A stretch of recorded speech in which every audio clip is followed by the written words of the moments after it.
ഏറ്റവും പ്രധാനപ്പെട്ട ഒരു കാര്യം ഇപ്പോൾ ഈ നിമിഷം നമുക്ക് പ്രേക്ഷകരുമായി പങ്കുവെക്കാൻ കഴിയുന്നത് ഈ തീപിടുത്തവുമായി ബന്ധപ്പെട്ട് അടിയന്തരമായി തന്നെ ഭരണ നേതൃത്വത്തിൽ അല്ലെങ്കിൽ ഉദ്യോഗസ്ഥ തലത്തിലുള്ള ഒരു ഇടപെടൽ ഉണ്ടായിരിക്കുന്നു. എറണാകുളത്തെ കണയന്നൂർ താലൂക്ക് തഹസിൽദാർ ഡി വിനോദ് അദ്ദേഹം ജില്ലാ കളക്ടർക്ക് ഇത് സംബന്ധിച്ച റിപ്പോർട്ട് കൈമാറിയിരിക്കുന്നു എന്നുള്ളത് തന്നെയാണ്. പ്രാഥമികമായി ഈ നാശനഷ്ടവുമായി ബന്ധപ്പെട്ട കണക്കുകളാണ് ഇതിൽ വ്യക്തമാക്കുന്നത്. എന്തായാലും അദ്ദേഹം ജില്ലാ കളക്ടർക്ക് ഒരു റിപ്പോർട്ട് കൈമാറിയിട്ടുണ്ട്. NOC അതോടൊപ്പം തന്നെ ഫയർ സേഫ്റ്റി മെക്കാനിസം ഉൾപ്പെടെയുള്ള കാര്യങ്ങൾ സംബന്ധിച്ചുള്ള ഒരു വിശദമായ ഒരു അന്വേഷണം കൂടി ഇതിൻ്റെ ഭാഗമായി നടക്കേണ്ടതുണ്ട്. എന്തായാലും ഈ ഘട്ടത്തിൽ നമുക്കൊപ്പം ചേരുന്നത് ഈ തീപിടുത്തമുണ്ടായ സമയത്ത് ആദ്യം തന്നെ ഇത് കാണുകയും പെട്ടെന്ന് തന്നെ ഫയർഫോഴ്സിനെയൊക്കെ വിവരം അറിയിച്ച് ഇതിൻ്റെ വ്യാപ്തി കുറക്കാൻ കൂടി സഹായിച്ച ആളാണ്. ചേട്ടൻ ഈ വർക്ക്ഷോപ്പിൻ്റെ എൻ്റെ വർക്ക്ഷോപ്പും വീടും കൂടിയാണത്.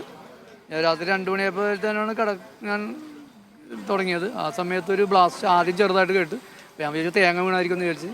രണ്ടാമത്തത് ഇച്ചിരി സൗണ്ട് കൂടുതലായിരുന്നു. അപ്പോൾ ഞാൻ വെളിയിൽ നോക്കിയപ്പോൾ അവിടെ കത്തനായിരുന്നു. അപ്പോൾ തന്നെ ഞാൻ അമ്മേനെ കൊണ്ട് പുറത്തോട്ട് വെളിയിലോട്ട് ഓടി. അപ്പോൾ തന്നെ ഫയർഫോഴ്സ് വെച്ചു, അപ്പോൾ തന്നെ കൺട്രോൾ വെച്ചു. എല്ലാം ഒരു സെക്കൻഡ്സിൽ തന്നെ എല്ലാം നടത്തിയത്. അത് കാരണം അവിടെ കടയിലുള്ള ആൾക്കാർക്ക് ഡാമേജ് ഉണ്ടായില്ല, ആർക്കൊന്നും ഉണ്ടായില്ല. നമ്മളാണ് പെട്ടെന്ന് കണ്ടപ്പോൾ തന്നെ പുറത്തേക്ക് ഇറങ്ങുകയും ഫയർഫോഴ്സിനെ അറിയിക്കുകയും. അതെ അതെ അതെ. ആ ബ്ലാസ്റ്റ് കേട്ടില്ലാന്നെങ്കിൽ അറിയില്ല, നമുക്ക് കിടക്കും. പക്ഷേ ആ സൗണ്ട് വന്നതുകൊണ്ട് നമ്മൾ പുറത്തോട്ട് ഇറങ്ങി ഫയർഫോഴ്സിന് അതുപോലെ തന്നെ കൺട്രോൾ റൂമിലൊക്കെ അറിയിച്ചു. ആ സമയത്ത് തന്നെ വലിയ തീയായിരുന്നു. ആ സമയത്ത് തന്നെ അല്ല, തീ തുടങ്ങിയിട്ടുണ്ടായുള്ളൂ. പക്ഷെ അത് പ്ലാസ്റ്റിക് ഐറ്റംസ് ആയതുകൊണ്ട് പെട്ടെന്ന് ആക്രിയല്ലേ. മഴ പിന്നെയാണ് വന്നത്, മഴ ലേറ്റായിട്ടാണ് വന്നത്. മഴ ആ സമയത്ത് പെയ്തിരുന്നെങ്കിൽ നമുക്ക് കുറച്ച് ഗുണമുണ്ടായിരുന്നു. പക്ഷേ ഈ ചുറ്റുവട്ടം മൊത്തം മഴയായിരുന്നു എന്ന് പറഞ്ഞാൽ ഇവിടെ മഴ പെയ്തില്ല. പക്ഷേ ഇവിടെ തീയുടെ വ്യാപ്തി കൂടിയപ്പോൾ മഴ പെയ്തു. അപ്പോഴത്തേനും കൺട്രോളായില്ല. പിന്നെ ഫയർഫോഴ്സ് ഇത്രയും വന്ന് അവർ നന്നായിട്ട് ബുദ്ധിമുട്ടിയിട്ടുണ്ട്. കാരണം മൊത്തം കവേഡല്ലേ, ഇത് നമ്മുടെ ഇത് മാത്രം ഓപ്പൺ സ്പേസേ ഉള്ളൂ. അപ്പോൾ അതാണ് അത് ഇതിൽ കൂടി എല്ലാം ചെയ്യാൻ പറ്റിയവർക്ക്. ആ ബ്ലാസ്റ്റ് ഉണ്ടായത് ഗ്യാസ് ഗ്യാസ് അല്ല, അവിടെ ഗ്യാസിൻ്റെ ഒന്നുമില്ല. എന്താ സംഭവിച്ചെന്നറിയില്ല. ഇത് ഇപ്പോൾ ഇതിൻ്റെ ആണോ എന്നൊരു സംശയം ഉണ്ടാവും. കട്ടായി കിടക്കണുണ്ടില്ല. ബാക്കി വേറെ കേബിളൊന്നും കേബിൾ പറ്റിയിട്ടില്ല. ഇതിൻ്റെ ഓണർ പറഞ്ഞത് ഈ ഒരു പാചകം ചെയ്യുന്ന സ്ഥലത്ത് ചില ഗ്യാസ് ഒക്കെ ഉണ്ടായിരുന്നു. അതുണ്ടായിരുന്നു, പക്ഷേ അതിൻ്റെ ബ്ലാസ്റ്റ് ഒന്നും ഉണ്ടായില്ല. അതൊക്കെ ബ്ലാസ്റ്റ് ഉണ്ടായെങ്കിൽ പിന്നെ അത് ഫയർഫോഴ്സൊക്കെ വന്ന് കത്തിച്ചായിട്ടായിരിക്കും ഒരു സൗണ്ട് കേട്ടത്. അത് ഇതിൻ്റെ ഉള്ളിൽ നിന്ന് തന്നെ കേട്ടായിരുന്നു. ആ സമയത്ത് എല്ലാവരും ഉള്ള സമയത്താണ്.